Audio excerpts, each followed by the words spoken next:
Anne of Green Gables, Chapter 34, A Queen's Girl. The next 3 weeks were busy ones at Green Gables, for Anne was getting ready to go to Queen's, and there was much sewing to be done, and many things to be talked over and arranged. Anne's outfit was ample and pretty, for Matthew saw to that, and Marilla, for once, made no objections whatever to anything he purchased or suggested. More, one evening she went up to the east gable with her arms full of a delicate pale green material. "Anne, here's something for a nice light dress for you. I don't suppose you really need it. You've plenty of pretty waists, but I thought maybe you'd like something real dressy to wear if you were asked out anywhere of an evening in town, to a party, or anything like that. I hear that Jane and Ruby and Josie have got evening dresses, as they call them, and I don't mean you shall be behind them. I got Mrs. Allen to help me pick it in town last week, and we'll get Emily Gillis to make it for you. Emily has got taste, and her fits aren't to be equaled." "Oh, Marilla, it's just lovely," said Anne. "Thank you so much. I don't believe you ought to be so kind to me. It's making it harder every day for me to go away." The green dress was made up with as many tucks and frills and shirrings as Emily's taste permitted. Anne put it on one evening for Matthew's and Marilla's benefit, and recited the maiden's vow for them in the kitchen. As Marilla watched the bright, animated face and graceful motions, her thoughts went back to the evening Anne had arrived at Green Gables, and memory recalled a vivid picture of the odd, frightened child in her preposterous yellowish-brown wincey dress, the heartbreak looking out of her tearful eyes. Something in the memory brought tears to Marilla's own eyes. "I declare my recitation has made you cry, Marilla," said Anne gaily, stooping over Marilla's chair to drop a butterfly kiss on that lady's cheek. "Now I call that a positive triumph."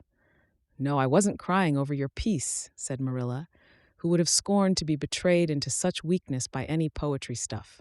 "I just couldn't help thinking of the little girl you used to be, Anne, and I was wishing you could have stayed a little girl, even with all your queer ways. You've grown up now and you're going away, and you look so tall and stylish and so different altogether in that dress, as if you didn't belong in Avonlea at all, and I just got lonesome thinking it all over. Marilla!"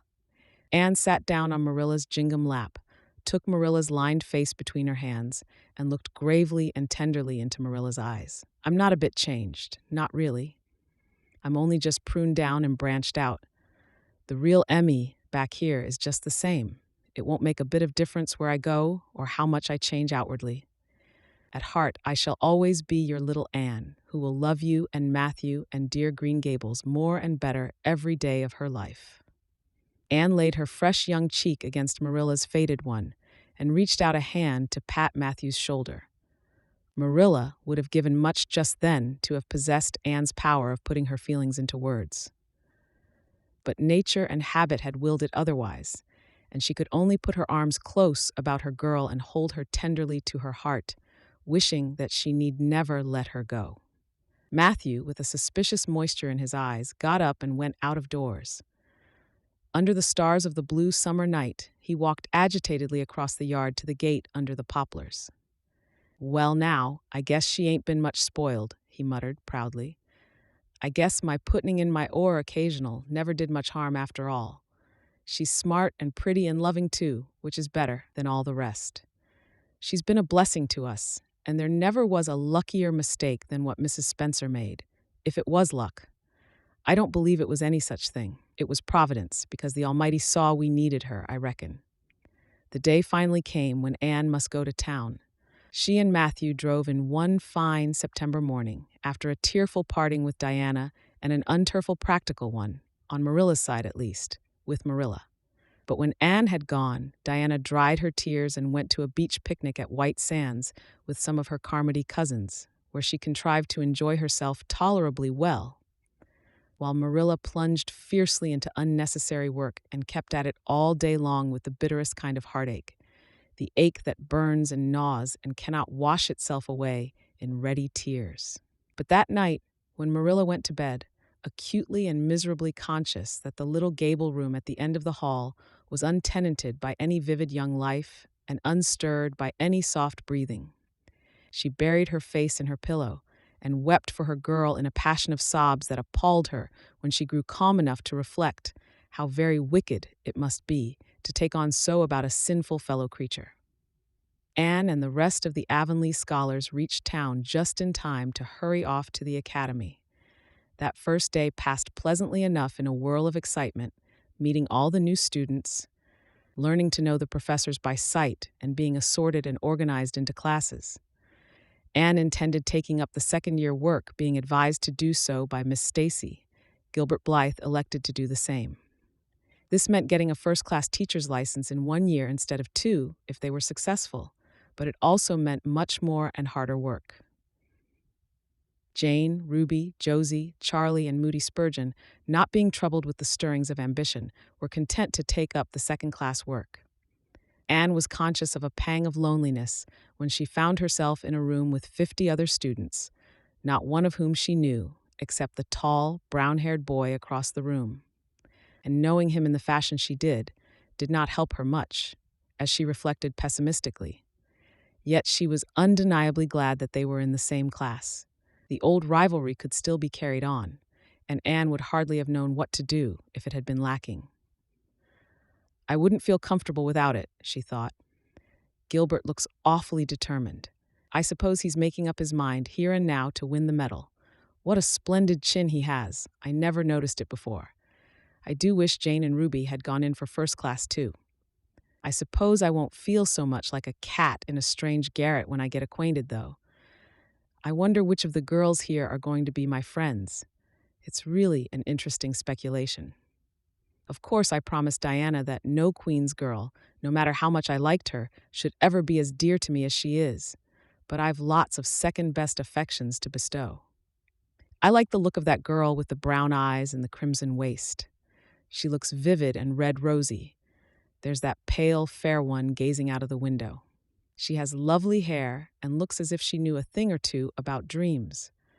I'd like to know them both, know them well enough to walk with my arm about their waists and call them nicknames. But just now I don't know them and they don't know me, and probably don't want to know me particularly. Oh, it's lonesome. It was lonesomer still when Anne found herself alone in her hall bedroom that night at twilight. She was not to board with the other girls, who all had relatives in town to take pity on them. Miss Josephine Barry would have liked to board her, but Beechwood was so far from the academy that it was out of the question. So Miss Barry hunted up a boarding house, assuring Matthew and Marilla that it was the very place for Anne. The lady who keeps it is a reduced gentlewoman, explained Miss Barry. Her husband was a British officer, and she is very careful what sort of boarders she takes. Anne will not meet with any objectionable persons under her roof.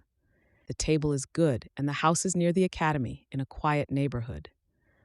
All this might be quite true, and indeed proved to be so, but it did not materially help Anne in the first agony of homesickness that seized upon her. She looked dismally about her narrow little room, with its dull-papered, pictureless walls, its small iron bedstead and empty bookcase, and a horrible choke came into her throat as she thought of her own white room at Green Gables, where she would have the pleasant consciousness of a great green, still outdoors, of sweet peas growing in the garden and moonlight falling on the orchard, of the brook below the slope and the spruce boughs tossing in the night wind beyond it, of a vast starry sky, and the light from Diana's window shining out through the gap in the trees. Here there was nothing of this. Anne knew that outside of her window was a hard street, with a network of telephone wires shutting out the sky, the tramp of alien feet, and 1,000 lights gleaming on stranger faces. She knew that she was going to cry, and fought against it. I won't cry, it's silly and weak. There's the third tear splashing down by my nose. There are more coming. I must think of something funny to stop them. But there's nothing funny except what is connected with Avonlea, and that only makes things worse. 4, 5, I'm going home next Friday, but that seems 100 years away. Oh, Matthew is nearly home by now, and Marilla is at the gate, looking down the lane for him. 6, 7, 8. Oh, there's no use in counting them. They're coming in a flood presently. I can't cheer up. I don't want to cheer up. It's nicer to be miserable. The flood of tears would have come, no doubt, had not Josie Pye appeared at that moment. In the joy of seeing a familiar face, Anne forgot that there had never been much love lost between her and Josie. As a part of Avonlea life, even a pie was welcome. "I'm so glad you came up," Anne said sincerely. "You've been crying," remarked Josie with aggravating pity. "I suppose you're homesick. Some people have so little self-control in that respect." "I've no intention of being homesick, I can tell you. A town's too jolly after that poky old Avonlea. I wonder how I ever existed there so long." "You shouldn't cry, Anne. It isn't becoming, for your nose and eyes get red, and then you seem all red. I had a perfectly scrumptious time in the academy today. Our French professor is simply a duck. His moustache would give you kerwallops of the heart." "Have you anything eatable around, Anne?" "I'm literally starving." "Ah, I guessed likely Marilla'd load you up with cake. That's why I called round. Otherwise, I'd have gone to the park to hear the band play with Frank Stockley. He boards same place as I do, and he's a sport. He noticed you in class today and asked me who the red-headed girl was. I told him you were an orphan that the Cuthberts had adopted, and nobody knew very much about what you'd been before that." Anne was wondering if, after all, solitude and tears were not more satisfactory than Josie Pye's companionship when Jane and Ruby appeared, each with an inch of Queen's color ribbon, purple and scarlet, pinned proudly to her coat. As Josie was not speaking to Jane just then, she had to subside into comparative harmlessness. "Well," said Jane with a sigh, "I feel as if I'd lived many moons since the morning I ought to be home studying my Virgil. That horrid old professor gave us 20 lines to start in on tomorrow. But I simply couldn't settle down to study tonight. Anne, methinks I see the traces of tears. If you've been crying, do own up. It will restore my self-respect, for I was shedding tears freely before Ruby came along. I don't mind being a goose so much if somebody else is goosey too. Cake? You'll give me a teeny piece, won't you?" "Thank you. It has the real Avonlea flavor." Ruby, perceiving the Queen's calendar lying on the table, wanted to know if Anne meant to try for the gold medal.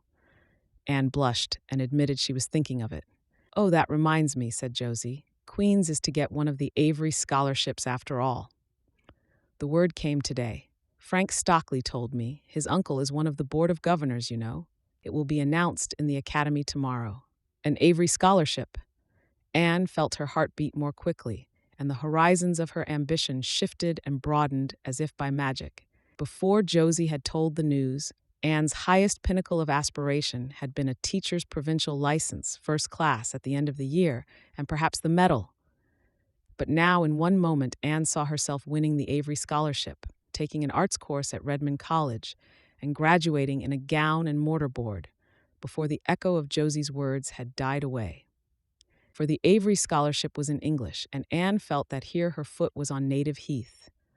A wealthy manufacturer of New Brunswick had died and left part of his fortune to endow a large number of scholarships to be distributed among the various high schools and academies of the maritime provinces, according to their respective standings.